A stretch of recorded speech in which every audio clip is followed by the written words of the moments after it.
So, ready to make a difference? Building a better planet starts with you. Aqua Kids, traveling around the world, going where we've never been before, having fun and so much more, learning from our friends of the sea, saving them is up to you and me. Aqua Kids. Hey guys, and welcome back to another exciting episode of Aqua Kids. Today, we're deep in the heart of Baltimore City, where we will be observing how biodiversity affects an urban environment. We're working with Frederick from Maryland Sea Grant here at the Institute of Marine and Environmental Technology to see how water quality impacts biodiversity in Baltimore's Inner Harbor. Andrew, let's get this day started. All right. The top number up here, this is all dissolved oxygen, and the bottom Hey, number Adam, is how our you doing? temperature. Hey, how are you? Good to see you. Nice How are to see you? you. Adam. Nice to see you. Hey Rachel, hey Osheen. Hey. So Adam, what is the Maryland Biodiversity Biofilm Project? What is that all about? It's a project that we've been running here in the Inner Harbor for about 20 years. Wow. And we're looking at how the biodiversity in here may change over time. Okay. And so we're going to show you a few different things on how to measure that today. Sound good? 20 years, that's a Yeah. long time. Yeah, I've been here for 22 years, but we've been doing the project about 20. And what have you found over the 20 years? Well, mostly that the invertebrates that we're looking for attached to a system that I'll show you that we have set Okay. up here. And we're going to see if they're changing over time. All right. Right now it looks like things are pretty steady. Now, when you say invertebrates, what do you mean? All the organisms we'll find in here that don't have a backbone. So all the creepy crawly stuff like worms and mussels and oysters and barnacles and things like that. Okay. So can you tell us more about your project? Sure. The Biofilms and Biodiversity project came out of some research here at the Institute of Marine and Environmental Technology, and it relates to how bacteria form on this disc that we put out, and then what other organisms attach to that disc and how they interact together. So forming like a community of organisms together. And then how can that tell us something about the water, and if the water's improving or staying the same or getting worse? Adam, on these discs, does the bacteria always come first? Yeah, they come in first. They come in within hours, and Oh, within wow. 24 hours you already have some bacterial layer there, and within 48 hours they start to set up almost a three-dimensional structure. Wow. So it stays very, very fast, especially in an environment like this where there's a little bit of salinity, some salt water. Okay. Yeah. So over the 20 years you've been doing this project, what have you found in Baltimore's Inner Harbor? Well, sometimes when you're doing a project like this, you think, well, as we go on in time, things will get better and better and better. And things have pretty much stayed the same in terms of organisms we find. Okay. And that fluctuates year to year, but the ones that we find are pretty much the same ones we started finding from the beginning. And what kind of organisms is that? Worms, mussels, barnacles, sometimes some sea slugs. It's pretty interesting. You would never guess when we pull it up at all that's on there. Yeah, no, that's impressive and interesting information. What's that thing on the bucket? Well, here, let me show you. You mind holding that? Thank you. So this is the model that we put out to collect all of our organisms. And these are acrylic discs that we have cut, and they fit right on top of this PVC pipe. And we put a little spacer in between so they don't just get squished together. So organisms can either colonize the top surface or they can colonize the bottom surface, like that. And then we hang it in the water and leave it out there for whatever time period we want to do the study. Now, Adam, I'm familiar with this object Rachel has in her hand. It's Sure. checking the oxygen levels and salinity in the water, correct? Right. So could you explain a little bit more about it? Yeah, sure. So this meter, I use it to measure a couple different things. Okay. In this case right now we have an oxygen level on the top and a temperature underneath. Okay. And I can also measure the salinity too. All right. And by doing so, we can get some general readings and record data and track it.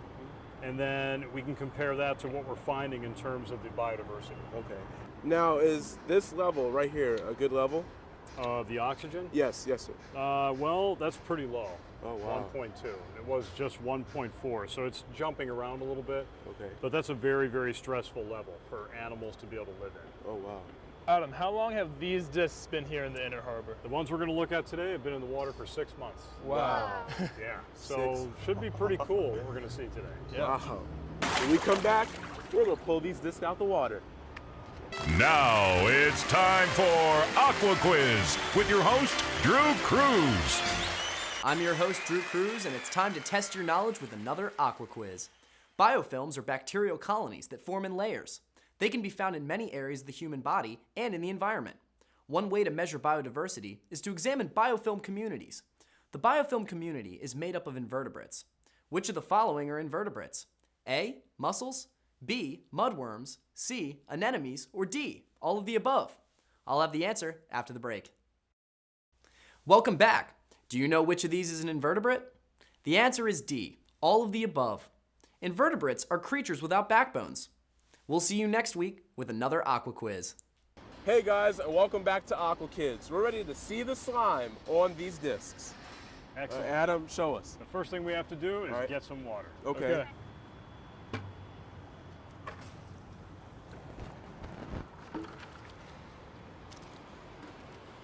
There we go. Now we have the water. And the water we're going to use to put in those small dishes Okay. so we can put the disc inside so we can observe it under the microscope. All right. Now we got to get the slime. Oh yeah, that's the fun part. Okay, so I have to go down here onto the pier and untie the rope and pull up the disc and put it up here on the cement. Okay? Oh, wow. My goal is not to fall in. Yeah, you don't want to fall in.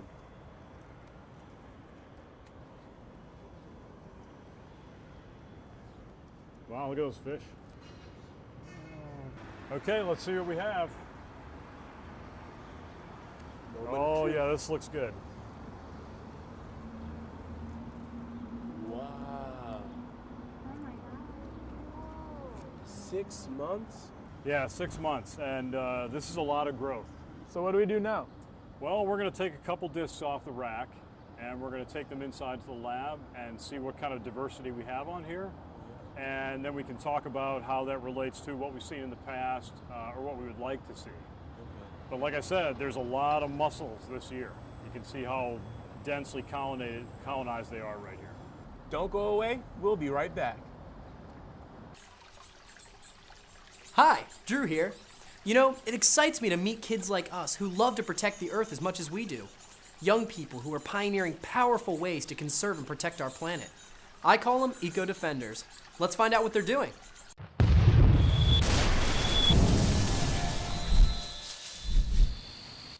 There's so many ways that we can make the way we build and the way we develop new things sustainable.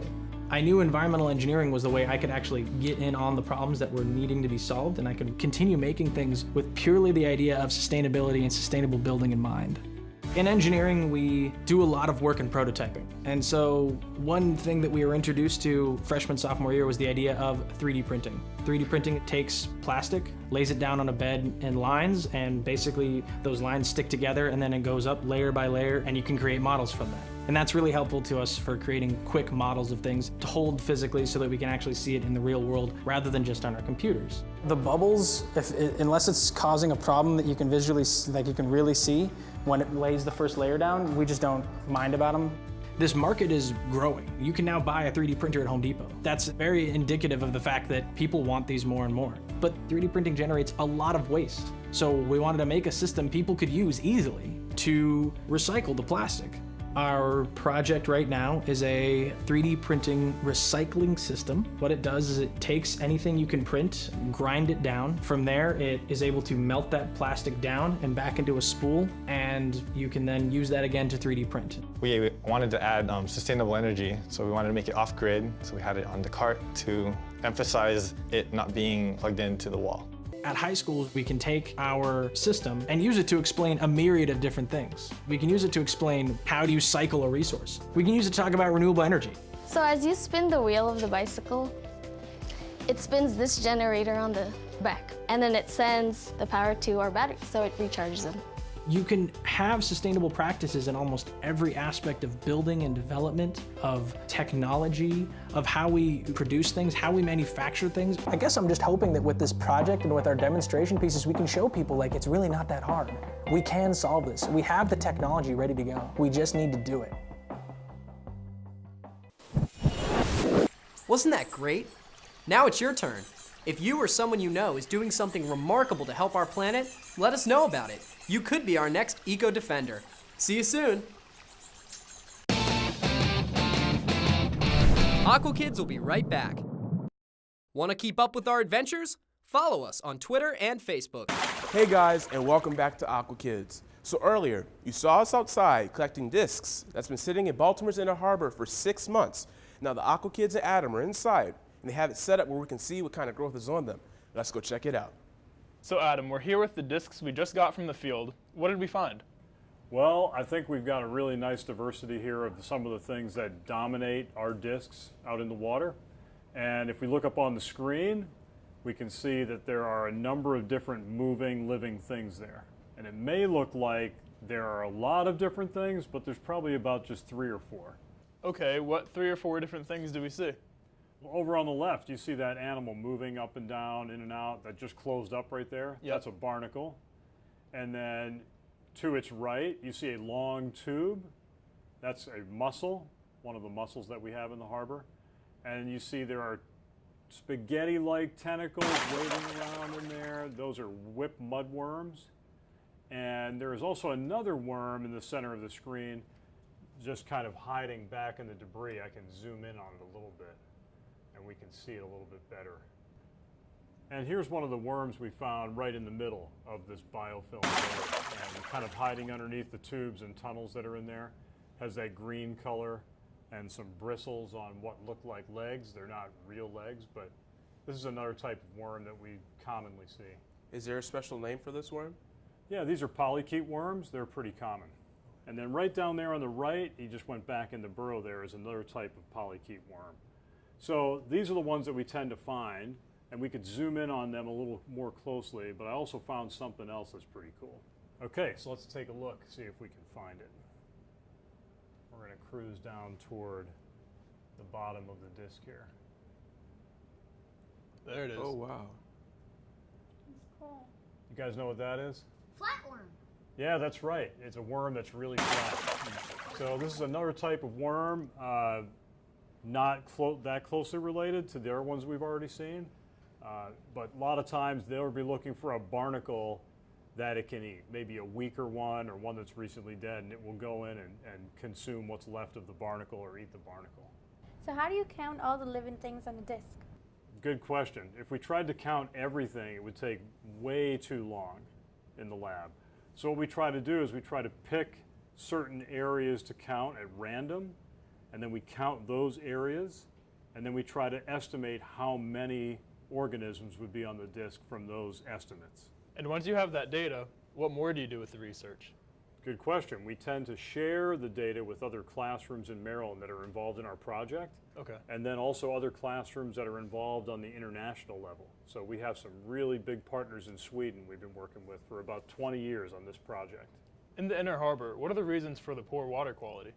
Some of it has to do with the fact that the city is covered by so much hard landscape, brick and cement, roads, parking lots, things like that. And so much of the water, like the rain we just had, causes a lot of runoff of different kinds of pollutants or trash and debris and sediment, things like that. So those are our main problems. There just needs to be a greater way to capture all of that and prevent it from getting into the water. And people around Baltimore and different organizations are working on that, but it will take quite a long time for us to get to the point where we have something that is really, really clean and improve the water quality to a much better level. Can we see some of these guys close up? Oh yeah, sure. We could, for example, take a really close look at one of these mussels and the siphon that is sticking out, that tube right there. So these are mussels that you saw out there, are really dominant on the disc, so many of them. And we can take a really good close-up look at their tube or siphon tube that's sticking out. You can see how they move in and out like that. And it's pretty cool looking because it has its own set of small tentacles on it. You can see there. What are the tentacles for? So they're for sensitivity. For example, if there's a change in light or temperature or movement or something like that, they might be sensitive to that and move in response to that. Right in the center of the screen now, we have a number of those whip mudworms I was talking about, those polychaete worms with the 2 tentacles. And if we zoom in on their tentacles, you can see how they use them. So one thing you'll notice is they build a burrow, right? These worms are living inside of a burrow. Each one of them has their own burrow. And then their tentacle is sort of like a conveyor belt. If you watch closely, you'll be able to see some things kind of moving in and out right on the tentacle. And we can actually get a little bit closer on some of these. Do their tentacles have cilia that push food down towards their mouth? Right, those little tiny hairs. And you'll see each tentacle sort of has a groove. You can see on the bottom, it almost looks like a whitish or bluish color.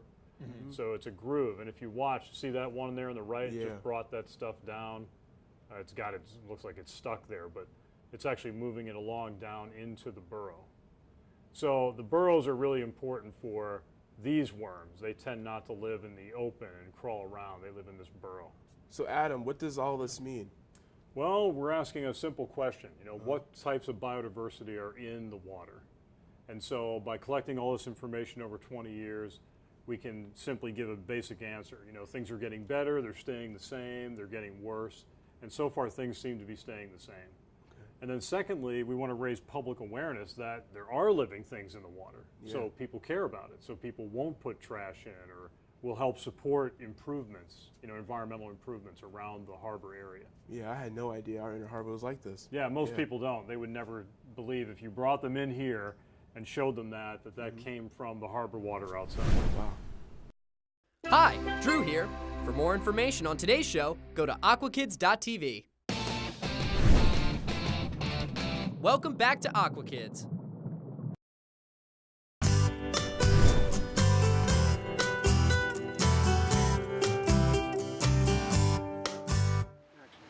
Up next is an epic segment called Humpback Whale Rescue 101 with Ed Lyman from the Hawaiian Islands Humpback Whale National Marine Sanctuary.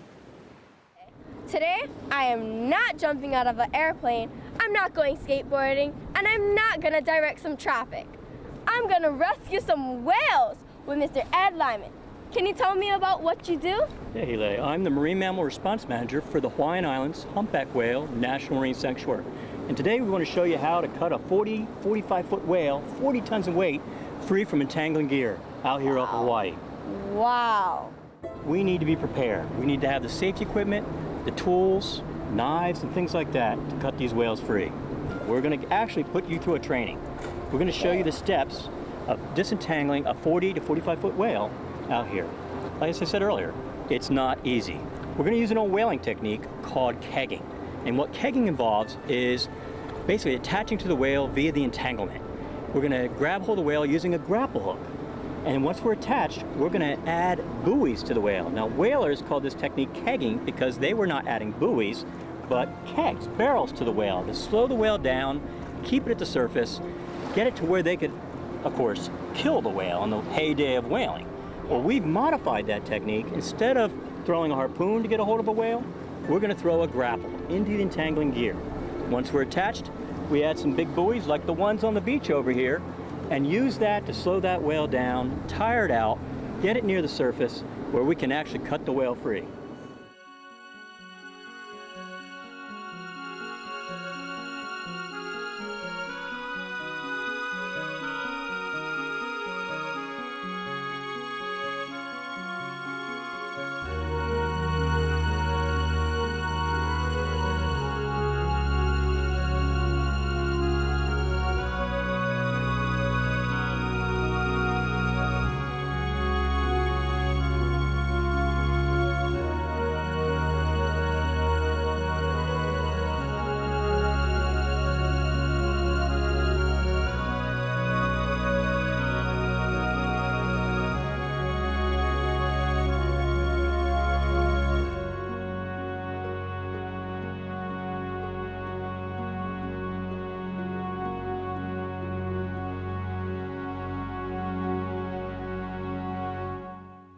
Thanks a lot, Ed. I learned a lot. Thank you, Eli. Your profession is incredible, and you help marine life all over the world.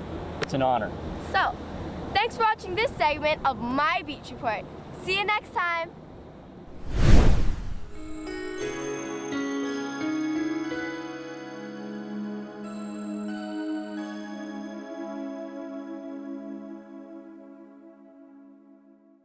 Well, Well, this wraps up another great episode, but before we go, what'd you guys learn? I learned the importance of public awareness of what's going on in your local waterways. How about you, Oisin? I learned that mussels have tubes. And I learned that oxygen plays a big role in biodiversity. Yeah, I definitely had no idea creatures like this were living in Baltimore's Inner Harbor. Yeah. Now, before we go, one quick question. What can folks do at home to help with projects like this? Well, one of the things you can do is take care of all your trash and your litter and get involved in recycling programs, and then get involved in community projects like stream cleanups or beach cleanups depending on where you live, and then awareness can grow from that. Well, Adam, thank you. We appreciate it. Thank Learned you a lot very much. today. Thank you. Yes, learned a lot today. Thanks. Thanks. We'll see you next time on Aqua Kids. Kids out